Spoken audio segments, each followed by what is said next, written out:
2025ஆம் ஆண்டுக்கான பத்ம விருதுகளை வழங்கி கௌரவித்தார் குடியரசுத் தலைவர் திரௌபதி முர்மு. கலைத்துறையில் சிறந்து விளங்கியதற்காக பத்மபூஷன் விருதை பெற்றார் நடிகர் அஜித் குமார். श्री एस अजित कुमार, कला फिल्म अभिनय.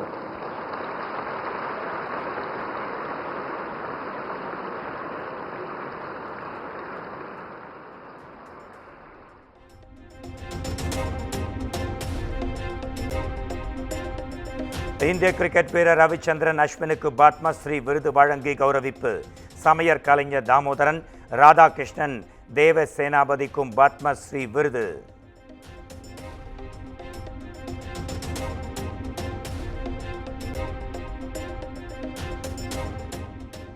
மீண்டும் அமைச்சராக பதவியேற்றார் மனோ தங்கராஜ். ஆளுநர் RN ரவி பதவி பிரமாணம் மற்றும் ரகசிய காப்பு பிரமாணம் செய்து வைத்தார். மனோ தங்கராஜ் எனும் நான் சட்டப்படி அமைக்கப்பட்ட இந்திய அரசியலமைப்பின்பால் உண்மையான நம்பிக்கையும் மாறா பற்றும் கொண்டிருப்பேன் என்றும் இந்திய நாட்டின் ஒப்பில்லாத முழுமுதல் ஆட்சியையும் உரிமையையும் நிலைநிறுத்துவேன் என்றும் தமிழ்நாட்டு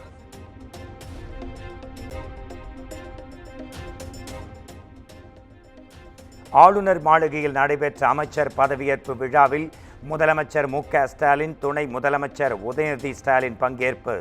அமைச்சராக பதவியேற்ற மனோ தங்கராஜுக்கு பால்வளத்துறை ஒதுக்கீடு.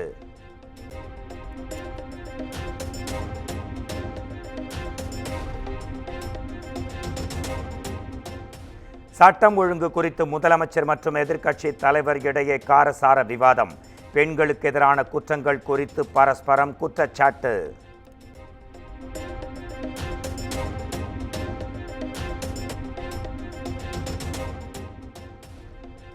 திமுக ஆட்சியில் சிறுமிகள் முதல் மூதாடிகள் வரை பாலியல் வன்கொடுமை செய்யப்படுவதாக EPS புகார். பொல்லாத ஆட்சிக்கு பொள்ளாச்சியே சாட்சி என முதலமைச்சர் ஸ்டாலின் பதிலடி.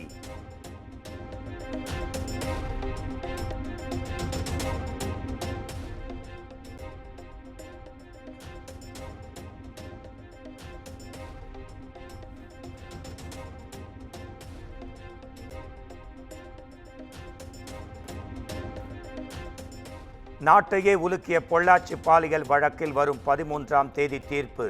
அனைத்து விதமான விசாரணை முடிவடைந்த நிலையில் கோவை மகிழா நீதிமன்றம் அறிவிப்பு.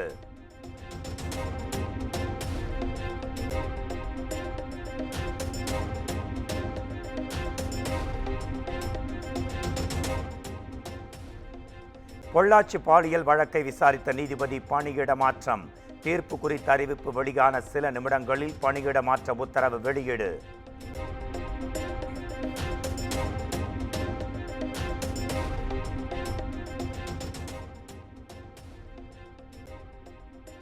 தமிழ்நாடு முழுவதும் 77 மாவட்ட நீதிபதிகள் பணியிட மாற்றம். சென்னை உயர்நீதிமன்ற பதிவாளர் அறிவிப்பு வெளியீடு.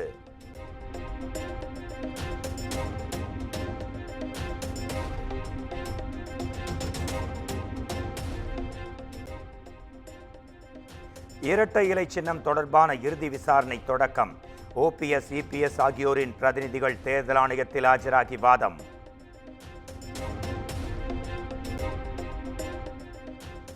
மே மாதம் 3ஆம் தேதி திமுக மாவட்ட செயலாளர்கள் கூட்டம் நடைபெறும் என அறிவிப்பு.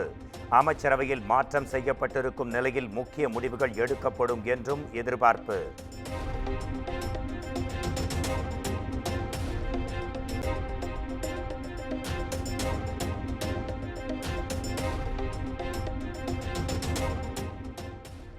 செந்தில் பாலாஜியின் ஜாமீனை ரத்து செய்ய கோரிய மனு தள்ளுபடி.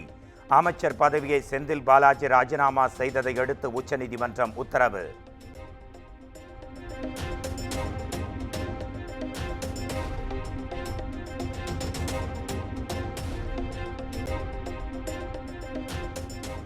செந்தில் பாலாஜிக்கான ஜாமீனில் கூடுதல் நிபந்தனைகளை விதிக்க வேண்டும். உச்சநீதிமன்றத்தில் அமலாக்கத்துறை தரப்பில் கோரிக்கை.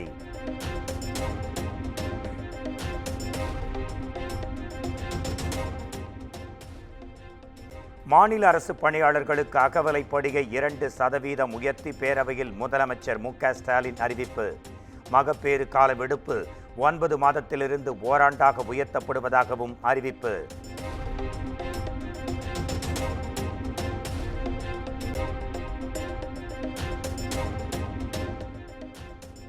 கல்லூரி மாணவர்களிடம் நிலவும் ரூட்டு தள கலாச்சாரத்திற்கு நடவடிக்கை எடுக்க வேண்டும். சட்டப்பேரவையில் எதிர்க்கட்சித் தலைவர் எடப்பாடி பழனிசாமி வலியுறுத்தல்.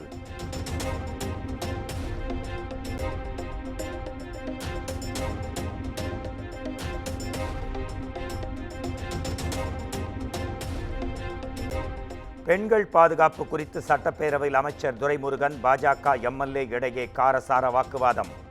ராமாயணத்திலேயே பெண்ணை தூக்கிச் சென்று விட்டான், நல்லவர்கள் கெட்டவர்கள் எல்லா இடத்திலும் இருப்பார்கள் என அமைச்சர் துரைமுருகன் பேச்சு.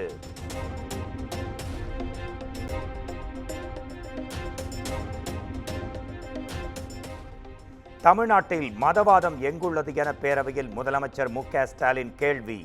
பாஜக ஆளும் மாநிலங்களில் என்ன நடக்கிறது என்பது உங்களுக்கு தெரியும் என்றும் பேரவையில் பேச்சு.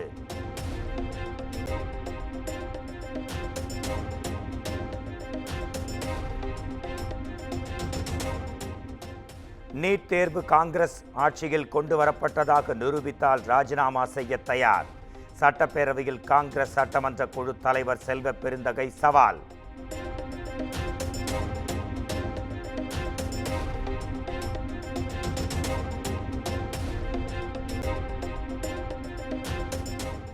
கலைஞர் பல்கலைக்கழகம் அமைப்பது தொடர்பான சட்ட முன்வடிவு சட்டப்பேரவையில் அமைச்சர் கோவி செழியன் தாக்கல் செய்தார்.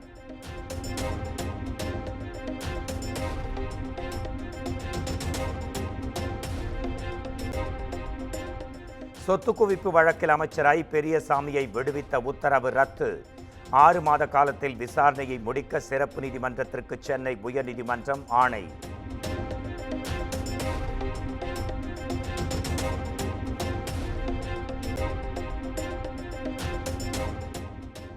காவல்துறையினருக்கு வார விடுமுறை வழங்கும் அரசாணையை முறையாக நடைமுறைப்படுத்த உத்தரவு. மீறினால் நீதிமன்ற அவமதிப்பு நடவடிக்கை என உயர்நீதிமன்ற மதுரை அமர்வு எச்சரிக்கை.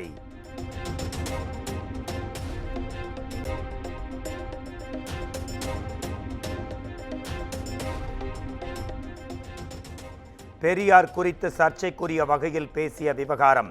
சீமான் மீது வழக்கு பதிவு செய்து நடவடிக்கை எடுக்க மணப்பாறை குற்றவியல் நீதிமன்றம் உத்தரவு.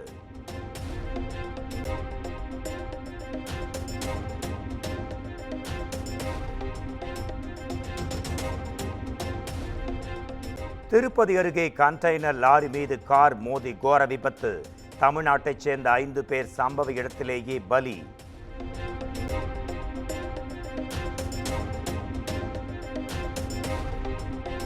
சென்னை பூவிருந்தவல்லி போரூர் இடையிலான மெட்ரோ வழித்தடத்தில் சோதனை ஓட்டம். ஓட்டுநர் இல்லா மெட்ரோ ரயிலை 2ஆம் கட்டமாக 40 கிலோமீட்டர் வேகத்தில் இயக்கி சோதனை.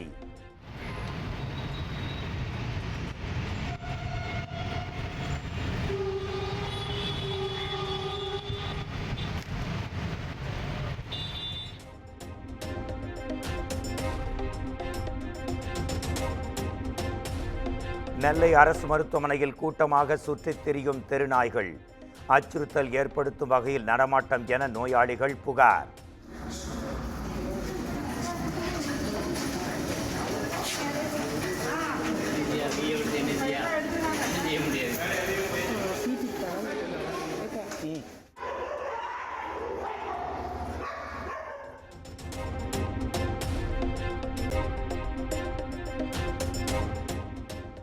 தமிழ்நாட்டில் கொலைகளின் எண்ணிக்கை 2022, 2023 ஆண்டுகளை விட 2024 ஆண்டு குறைவு.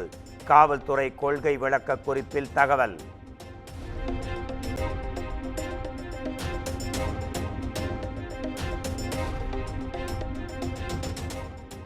கண்ணகி முருகேசன் ஆணவ படுகொலை வழக்கில் 13 பேரின் ஆயுள் தண்டனை உறுதி. சென்னை உயர்நீதிமன்ற தீர்ப்பை உறுதி செய்தது உச்சநீதிமன்றம்.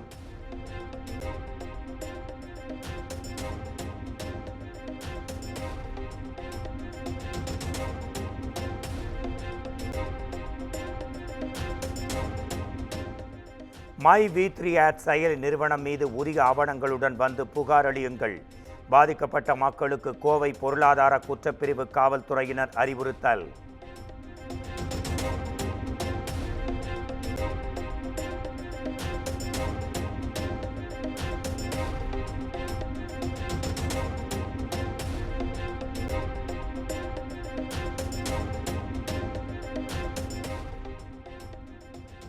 சென்னையில் வங்கதேசத்தைச் சேர்ந்த 33 பேர் அதிரடி கைது.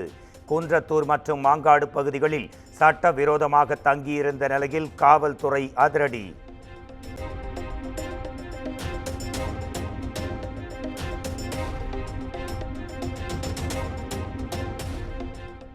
புதுச்சேரியில் தங்கியுள்ள பாகிஸ்தான் பெண் மீது வழக்கு பதிவு. விசா காலம் முடிந்தும் வெளியேற மறுத்த நிலையில் காவல்துறையினர் நடவடிக்கை.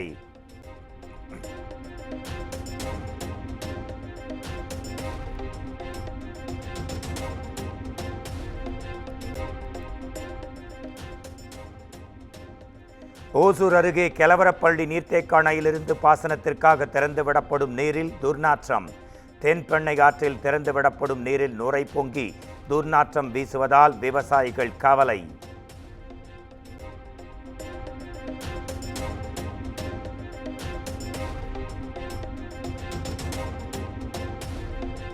கர்நாடகத்தில் பொதுக்கூட்ட மேடையில் காவல்துறை எஸ்பியை அடிக்க பாய்ந்த முதலமைச்சர் சித்தராமையா.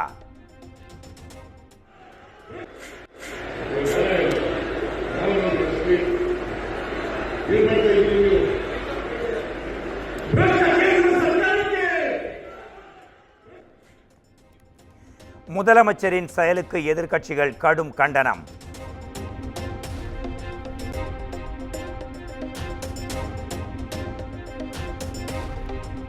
பிரான்சிடமிருந்து 63,000 கோடி ரூபாயில் 26 ரஃபேல் விமானங்களை வாங்க ஒப்பந்தம். டெல்லியில் இரு நாட்டு அதிகாரிகள் முன்னிலையில் ஒப்பந்தம் கையெழுத்து.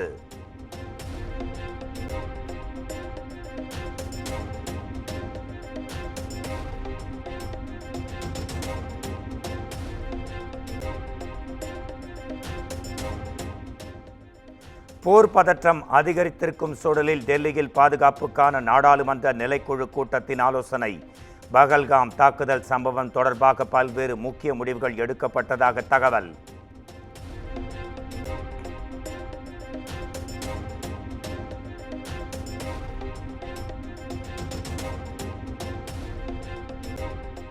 பகல்கால் சம்பவம் பயங்கரவாதத்தின் முடிவுக்கு தொடக்கமாக இருக்கும்.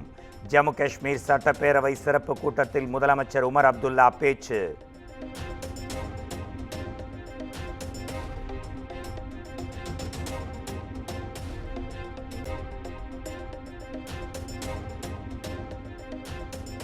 மும்பை தாக்குதல் வழக்கில் கைதான தகவூர் ராணாவின் என்ஐஏ காவல் மேலும் 12 நாட்கள் நீடிப்பு. டெல்லி என்ஐஏ சிறப்பு நீதிமன்றம் அதிரடி உத்தரவு.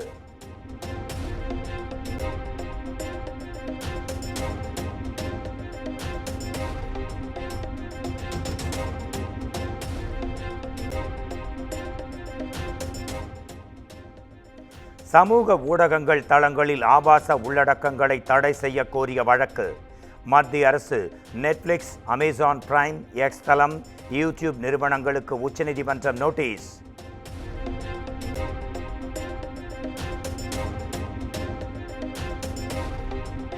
பாகிஸ்தானைச் சேர்ந்த 16 யூடியூப் சேனல்களுக்கு தடை விதித்த மத்திய அரசு. பிபிசி செய்தி நிறுவனத்திற்கும் எச்சரிக்கை.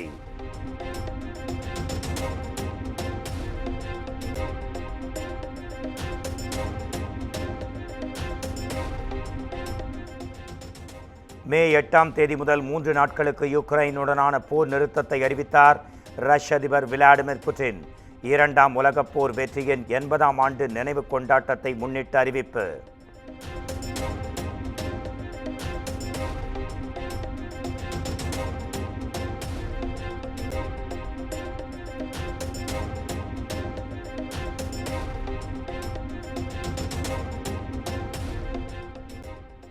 ஸ்பெயின் மற்றும் போர்ச்சுகல் நாடுகள் மின் தடையால் இருளில் மூழ்கின. ரயில், விமான சேவைகள் பாதிக்கப்பட்டிருப்பதால் மக்கள் பெரும் அவதி.